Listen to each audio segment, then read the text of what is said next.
Gold Thread Studios. Mango Hill Police Station. Episode 5. 3 women, 1 missing husband. At 8:17 on Friday morning, a woman entered Mango Hill Police Station and reported her husband missing. Constable Kemar Johnson straightened behind the front desk. The woman introduced herself as Pauline Muir. She was 43, neatly dressed and carrying a large brown handbag, a plastic folder, and the controlled anger of someone who had already searched every sensible place. "My husband left home Monday morning," she said. "He has not returned." "What is his name?" "Winston Clarke." "How long have you been married?" 8 months. "Do you have a photograph?" Pauline opened the folder and handed Kemar a wedding picture. The groom was a well-dressed man in his late 40s. He had a narrow mustache, a small scar through his right eyebrow, and a silver wristwatch. He stood beneath a white floral arch with one hand resting on Pauline's waist. "Was there an argument before he left?" Kemar asked. "No." "Did he take clothes?" "One small suitcase." "His telephone?" "He has 2 telephones. Both are off." Sergeant Marva Sinclair stepped from her office, wearing her navy blue police uniform and carrying a cup of tea. "What does your husband do for work?" "He imports vehicles." "What kind of vehicles?" "Mostly minibuses." Marva stopped beside the desk. "Mostly?"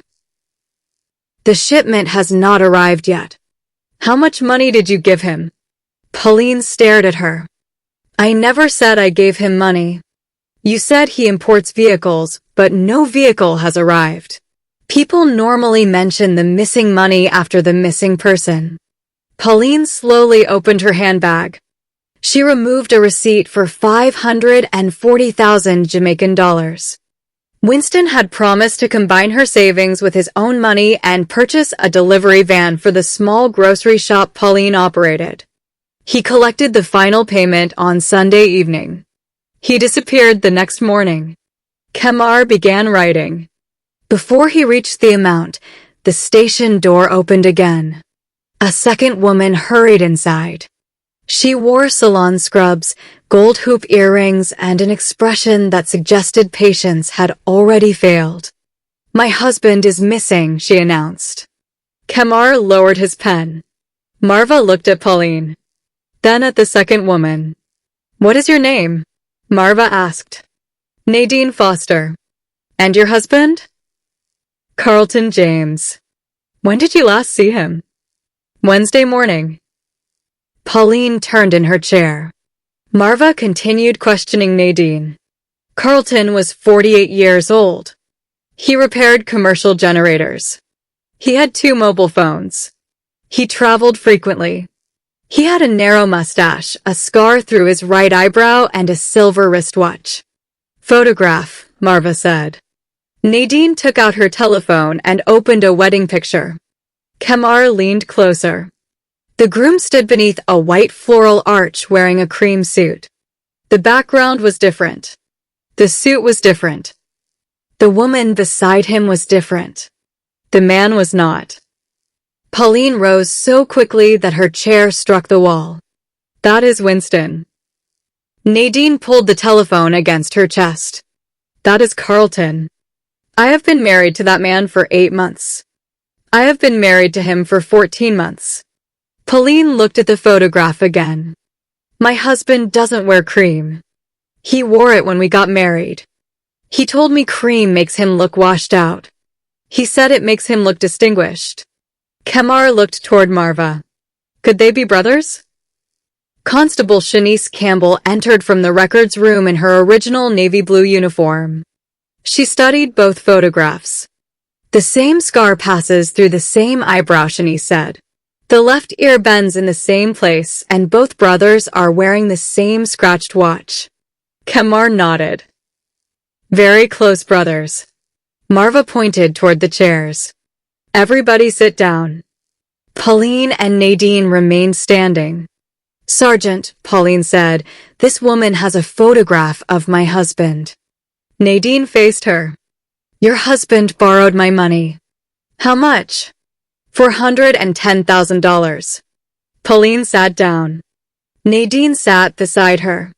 For the first time, they looked less like rivals and more like two people who had discovered the same disaster.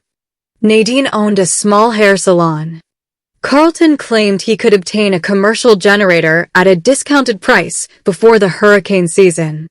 He collected the money on Tuesday night. He disappeared on Wednesday morning. Pauline stared at her. He left my house Monday. He came to mine Monday night. What was he wearing? A blue shirt and gray trousers. Pauline closed her eyes. I ironed the blue shirt. Shanice asked to see their marriage certificates. Both women had brought copies. The ceremonies had taken place in different parishes, at different venues, and 7 months apart. The husbands' names were different. The registration numbers were identical. Kemar read the number twice. How can two marriages have the same registration number? They cannot, Marva said. Shanice examined the signatures. Both certificates appeared to have been printed on ordinary stationery. The seals were slightly blurred. The supposed officiants did not share the same name, but their signatures were written in identical handwriting. The same elaborate curl appeared beneath the final letter. These documents are false, Shanice said. Pauline's face changed. Then I am not married? We need the proper authorities to confirm everything, Marva replied. But this certificate is not genuine. Nadine looked at Pauline. So neither of us has a husband? You have the same missing man, Marva said. His legal relationship to either of you is another question. The station door opened for the third time.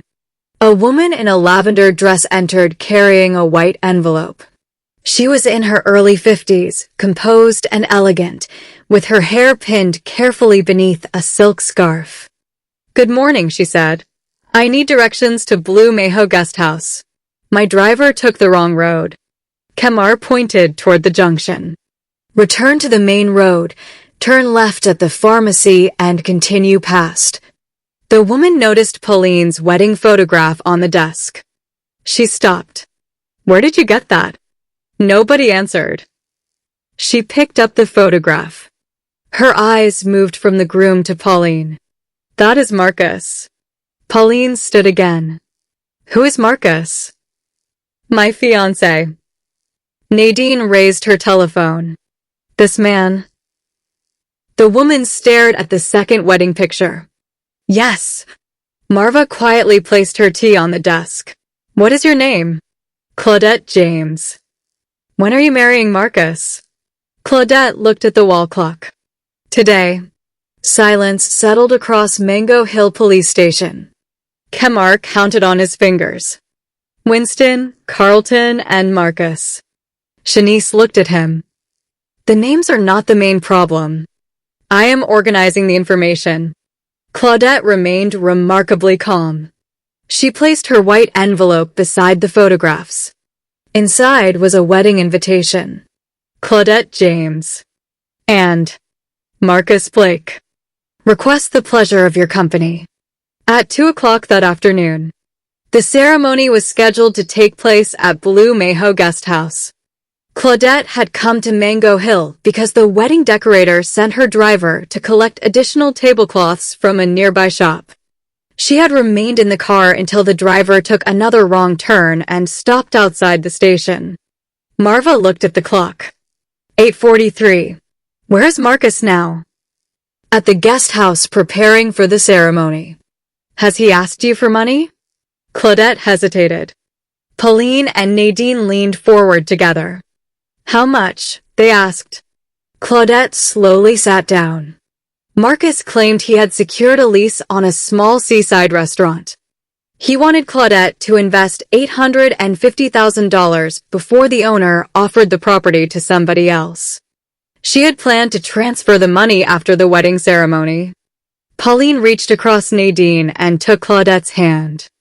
Do not transfer $1. Nadine placed her hand on top of Pauline's. Not even for the cake. Claudette looked between them. Who are you? Pauline pointed at the first photograph. Mrs. Winston Clarke. Nadine held up the second. Mrs. Carlton James. Claudette looked toward Marva. And I am supposed to become Mrs. Marcus Blake at 2 o'clock? At the moment, Marva said, you are a complainant and a very fortunate bride. Claudette removed her silk scarf. Underneath, her hair was already arranged for the ceremony. I paid for this hairstyle. Nadine studied it professionally. It is nice. Thank you. You can keep the hairstyle and lose the groom. That was the first moment Claudette laughed. It did not last long. Shanice began comparing the 3 women's records. All 3 men used different addresses.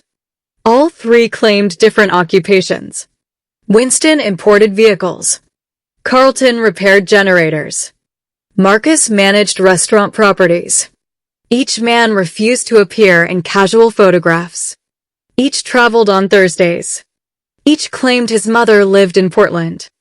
Each mother suffered a different emergency whenever he needed to disappear. Pauline's mother-in-law had undergone surgery 6 times in 8 months. Nadine's mother-in-law had fallen from the same veranda on 3 separate occasions. Claudette's future mother-in-law had developed a serious illness the previous night. His mother is extremely unlucky, Kemar said. His mother may not exist, Shanice replied. Marva contacted the relevant offices while Shanice searched the documents for a genuine detail. The vehicle import receipt Pauline received and the generator invoice given to Nadine carried the same small printing defect. A thin black line crossed the lower corner of both pages. Claudette opened her white envelope again. Her restaurant agreement had the same line. All 3 documents came from the same printer, Shanice said. The business names were false. The listed addresses belonged to an abandoned shop, a tire repair yard, and a vacant lot. But one of the receipts contained something useful. In very small print beneath the false company name was the telephone number of the person who designed the document. Kemar called it. A young printer in Santa Cruz answered. He remembered the customer because the man ordered business receipts for 3 companies on the same afternoon. He paid cash and introduced himself as Neville Grant. The printer had also produced the wedding invitations for Marcus Blake and Claudette James. Marva wrote the name on the board. Neville Grant. The appropriate records confirmed that Neville Grant was the man's genuine name. He was not a vehicle importer. He did not repair generators. He did not manage restaurants. He had no dying mother in Portland. Most importantly, there was no valid record of either marriage. Pauline and Nadine had paid for ceremonies, clothing, photographs, food, and decorations, but the man standing beside them had never legally married either woman. He hired somebody to pretend to perform the ceremony? Pauline asked. That appears to be part of the investigation, Marva said. Nadine folded her arms. I fed that fake officiant. You fed everybody, Pauline replied. The man asked for 2 dinners. Claudette stared at her invitation. My ceremony has a real minister. Then Neville planned to disappear before the paperwork reached him, Shanice said. Or he intended to use another false identity. Claudette took out her telephone. There were 6 missed calls from Marcus. A message appeared while they watched. My queen, where are you? I need the restaurant money before the ceremony so the owner can sign the lease today.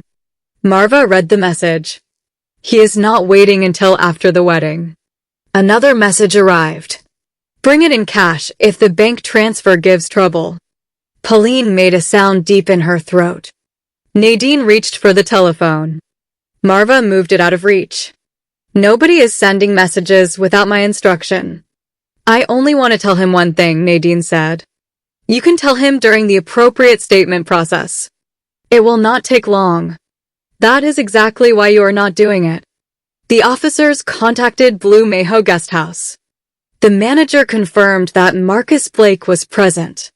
He had booked the venue using a small deposit and promised to pay the balance before the ceremony. The caterer had not been paid. The decorator had not been paid. The disc jockey had not been paid. Marcus had told each business that Claudette would settle the account when she arrived.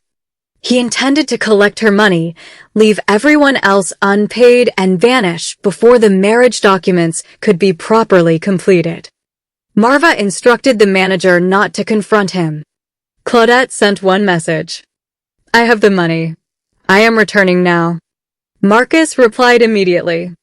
"Come to the small dining room alone." Marva stood. "Shanice, Kemar, you are coming with me." Pauline picked up her handbag. "We are coming too." "No. He is my husband." "He is not." "Then he owes me $540,000. Nadine rose beside her. "And he owes me 410. You will both remain here and complete your statements." Pauline looked at Claudette. "What about her?" "She is assisting the investigation." "That is favoritism." "She is the person he expects to see." Claudette placed the silk scarf over her finished hairstyle. "I will bring him back." "You will follow police instructions," Marva corrected. "That too." Sergeant Marva, Shanice, and Kemar left Mango Hill Police Station in their navy blue uniforms. Claudette traveled with them. Pauline and Nadine remained behind under strict instructions not to leave. The instructions lasted 4 minutes. Blue Mayho Guest House stood on a hillside overlooking fields and distant mountains. White ribbons decorated the entrance. Rows of covered chairs faced a floral arch. The wedding cake waited beneath a glass cover. Guests had not yet arrived, but workers moved between the kitchen, dining room, and garden. The manager met the officers near a side entrance. "He is inside," she whispered. "He keeps asking whether the bride has arrived." "Has he tried to leave?" Marva asked. "No, but he changed his clothes twice." Kemar looked toward the courtyard. "Why?" "He said the first suit made him look dishonest." Shanice glanced at Marva. He recognized something. Claudette entered the small dining room carrying her white envelope. The officers waited in the corridor where they could hear the conversation. Marcus arrived less than a minute later. He wore a dark blue wedding suit and the familiar silver watch. The narrow mustache had been trimmed. The scar through his eyebrow had not moved. "My queen." He kissed Claudette's cheek. "You took a long time." The driver got lost. "Do you have the money?" Claudette held up the envelope. "I have some questions first. The restaurant owner is waiting." "What is his name?" Marcus hesitated. "Mr. Brown." "First name?" "Mr." In the corridor, Kemar covered a smile. Claudette placed the envelope on the table, but kept one hand on it. "Where exactly is the restaurant?" "Near the sea." "Which sea?" Marcus looked toward the door. "The Jamaican Sea." Marva entered the room. "Mr. Neville Grant?" Marcus stared at her uniform. "My name is Marcus Blake." Shanice entered behind Marva carrying the photographs. "Pauline knows you as Winston Clarke." Kemar closed the other exit. "Nadine knows you as Carlton James." Marcus looked at each officer. Then at Claudette. "This is a misunderstanding." Marva placed the 2 wedding photographs on the table. "A misunderstanding with matching certificates, false businesses, and $950,000 already missing." $1,900,000, Claudette corrected. "I included the money he received from me last month." Marcus stepped backward. "You gave me that freely. For a restaurant that does not exist." "It exists in principle." Marva pointed toward the chair. "Sit down." Marcus turned toward the kitchen. Kemar moved to block him. Marcus grabbed the door, slipped into the catering passage, and ran. He passed the kitchen, removed his suit jacket, and snatched a white catering coat from a hook. By the time Shanice reached the courtyard, 3 workers were carrying trays toward the garden. A fourth man walked behind them holding a tray of fruit punch. He wore a catering coat, dark wedding trousers, polished shoes, and a white rose pinned beneath the coat collar. Shanice stopped. Neville. The man continued walking. Mr. Grant. He lifted the tray higher, hiding his face behind the glasses. Kemar came around the opposite side. Neville turned. Claudette stood in the doorway. You are leaving before the vows? Neville put down the tray.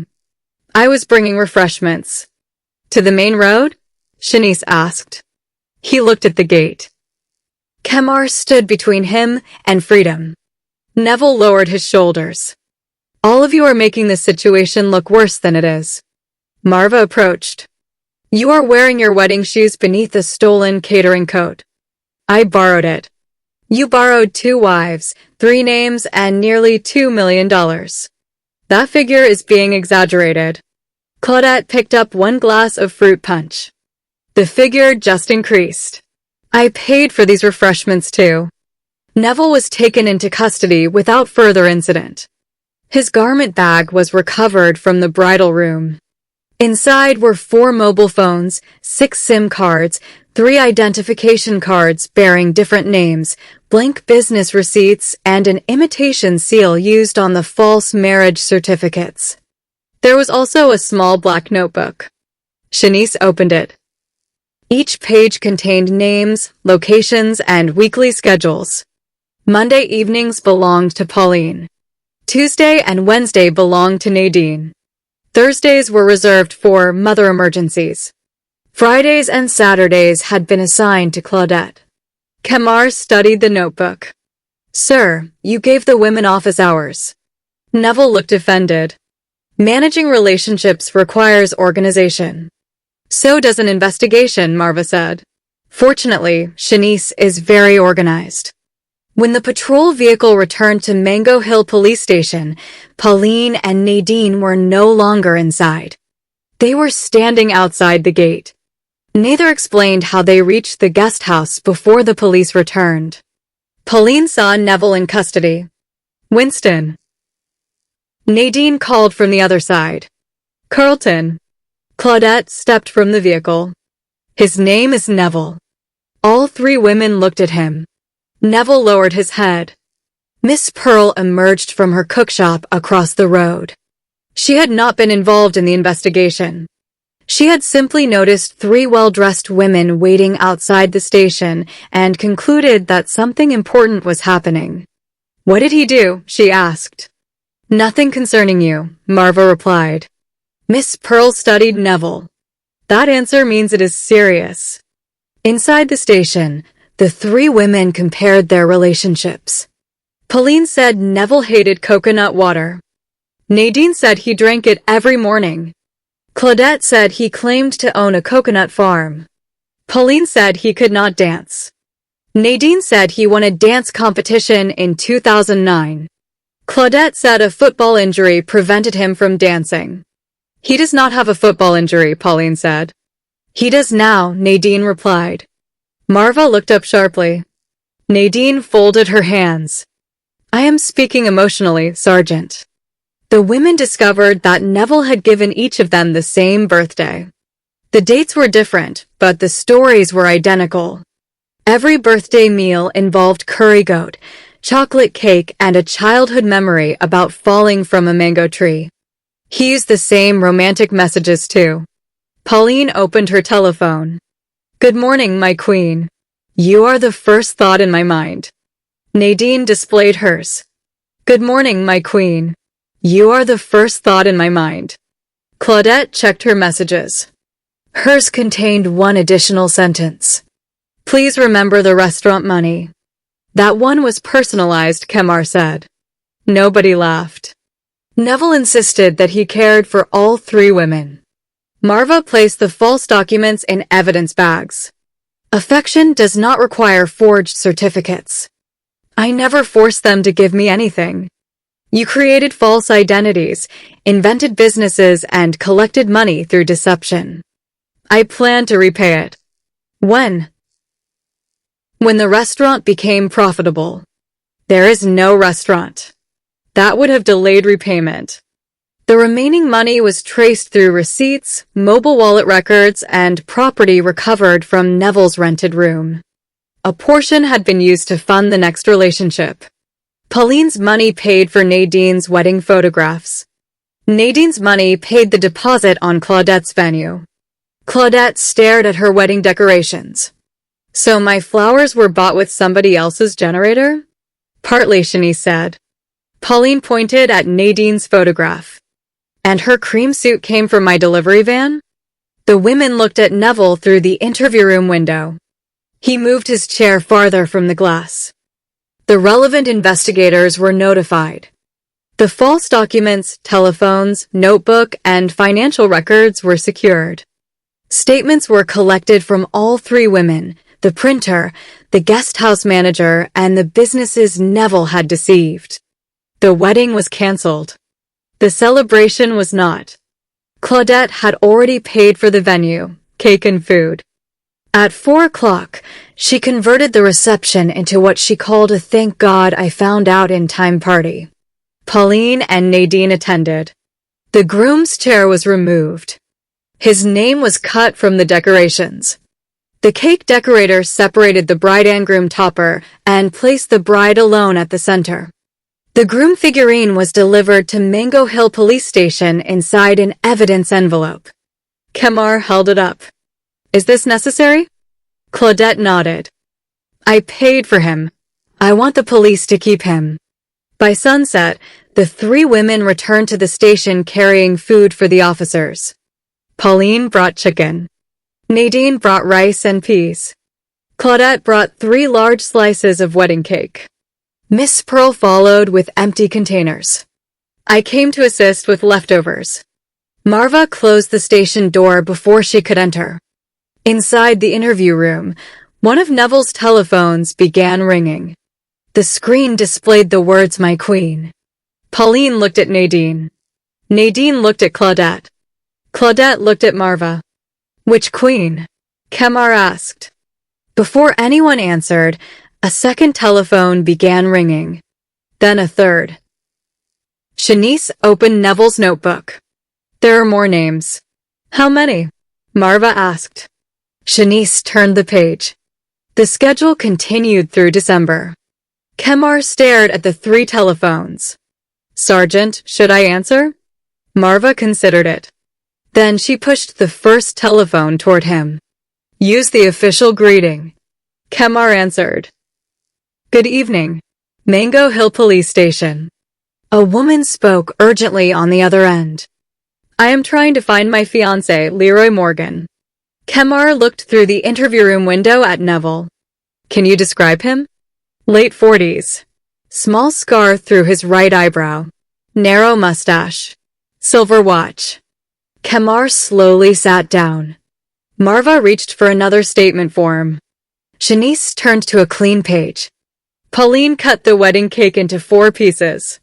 Nadine took one. Claudette took another. She placed the largest piece in front of Marva. Supervisory portion. From outside, Miss Pearl knocked on the shutter. I know there is cake in there. Nobody answered. The telephone rang again. Kemar looked at the ceiling. How can one missing husband generate this much paperwork? Marva handed him a fresh pen. Because he was never only one husband. Across the desk, 3 women raised their cake forks in agreement. In Mango Hill, marriage might be built on love, trust, and commitment. Neville Grant had built his on a printer, 4 telephones, and a weekly schedule. Unfortunately for him, Shanice had found the schedule. And Sergeant Marva had plenty of statement forms. End of episode 5.